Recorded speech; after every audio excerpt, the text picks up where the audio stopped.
The Made in Russia and Make in India thrust at St. Petersburg International Economic Forum can be felt in most of the conversations that we're having over here.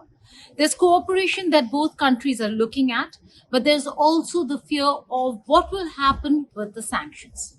I'm being joined over here by Indian and Russian businessmen, and I'll introduce them as and when I go to them. I'll begin with Skan, who is a young entrepreneur in the tech industry. Skan, despite and in spite of the sanctions, we see that you are here in Russia. What does this mean for business and cooperation between the two countries? I think this is a tremendous opportunity and a tremendous time for both the countries, India and Russia, to come together and get their expertise together to actually be able to sustain this strange new time and new reality of the world. I think both countries have enough manpower, enough expertise in technology and business to be able to create the future of humanity, if you will. Right. Before I go to Sammy, Mr. Andre, who is with Technological Sovereignty Exports Association, just wanted to know whether if you've been a part of the forum, you've seen the kind of cooperation between Russia and the world. This time around, it is more diminished. We don't see a lot of countries participating. Do you feel in that in the kind of cooperation you're looking at, in the kind of market growth that you're looking at, that Russia could feel a little constrained? I don't feel that because what we don't see is basically Western countries, and we expected that.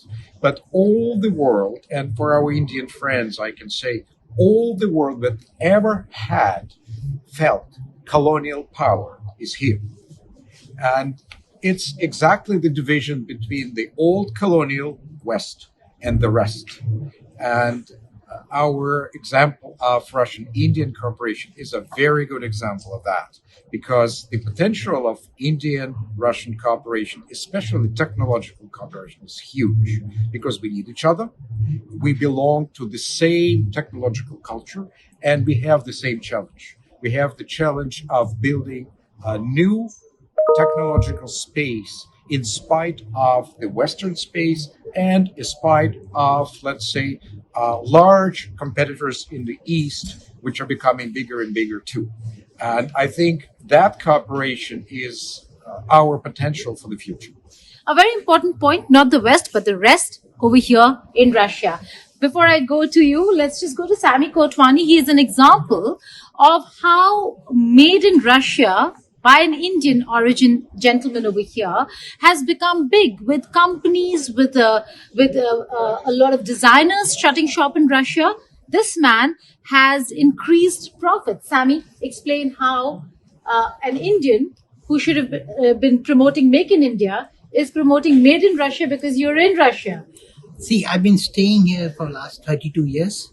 So Made in India has just started in 2014. So I'm sorry I left India before that.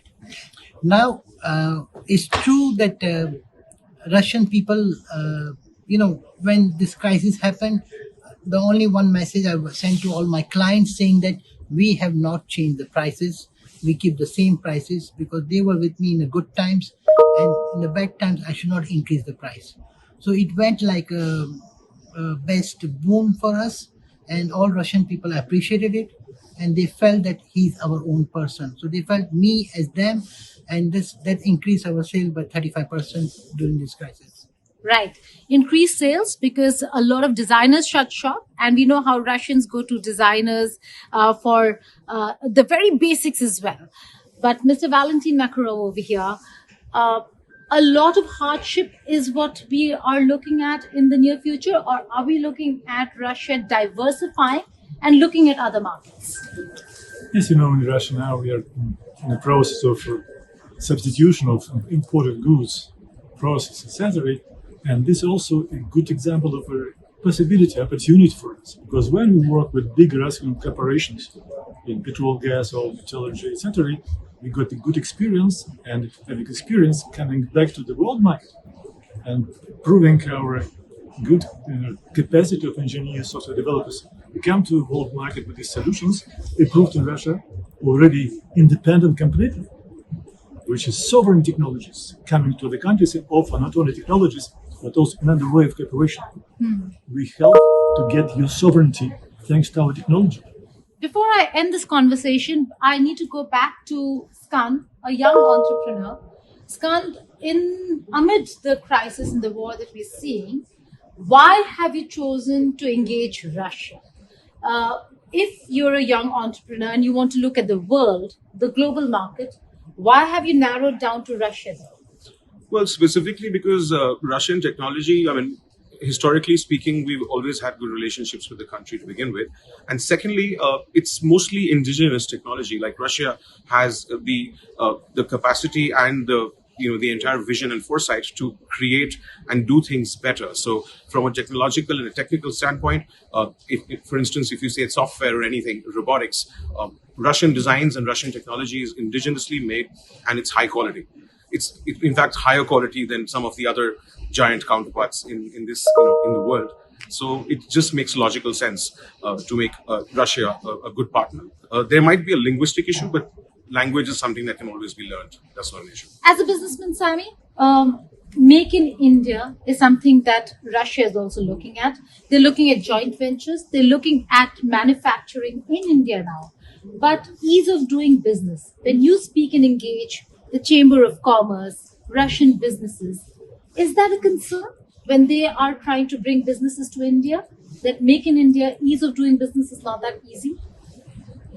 See, whatever we have been, India has been very unlucky, or we can say they have a bad luck of listening to the Western press. So most of the information what Indians are getting, that is not totally true. Most of them is Western media who's giving the wrong information. Now let us be very honest. The way is easy to do business in India is same thing over here also. It's very easy to do business. The both sides are they know each other and they're ready to do business. And the most important thing Russians have understood is all about selling. So if you want to sell from Russia, you can do it. And if you want to sell to the world, you have to come to India and sell to the world. So it's all about selling, and this is the best opportunity for them to go to India and give the whole products to the world. But then let's ask the Russian side, is ease of doing business a concern? When you engage India and want to take your product to India, are there problems? Are there impediments? There are always impediments when you go to a different country. It's a different culture, different setup. But that's exactly why we're here, to build links, to build ties, to build, as we plan, centers in India, which will bring Russian business people, which will bring Russian technology, and I'm sure the Indian side will come here and will do the same. Are companies not fearful of engaging Russia, given the sanctions, given the kind of the blockade that we see from the West? Are there companies who have raised concerns? Concerns, just look at the setup of the world. On one side, there's 1 billion people in the West, and there's 7 billion people developing much faster in the East. Which market would you take? That's an important point. Which market would we take? But before I end this conversation, there is an important aspect when it comes to the future. And that has to do, again, like I said, with sanctions. They're unilateral. They're not sanctions by the United Nations. And that's why countries like India are not adhering to those sanctions. But do you foresee a future where Russia, India, China would be the markets to look at, and the countries such as Russia would not depend on Western markets? But even now we are independent of Western market as Russia, as a country, and together with these 6-7 billion people, together with a new approach to new model of business communication between countries, BRICS plus. Exactly the era where we will find our own payment system, independent of dollar, and dollar will disappear then. A new technological setup where cyber physical systems will be involved, which doesn't exist for the moment, but will come to the market. If you bring them to the market, you'll gain the world market. And this combination of Russia, India, China, Brazil, South Africa, etc., is a future. Obviously, it is a future. No future for America. Future is here. The future is here, but Mr. Valentine, energy is a very important market for Russia. If Europe diminishes its demand or even ends it, how will then Russia survive in the gas and energy sector? And is Russia intent on de-dollarizing the gas economy? Even now, it's obvious. India and China accumulate all petrol gas we were to sell in Europe. That's why it is not a problem anymore. Even more, I'm happy that we'll get off this gas providing to Europe, because we need to have this gas here, produce things here in Russia based on gas, on petrol, and sell final products, not raw material. On that note, thank you so much for joining us. This is a panel of entrepreneurs, business persons from Russia who are looking at Made in Russia and Make in India and the cooperation between the two countries.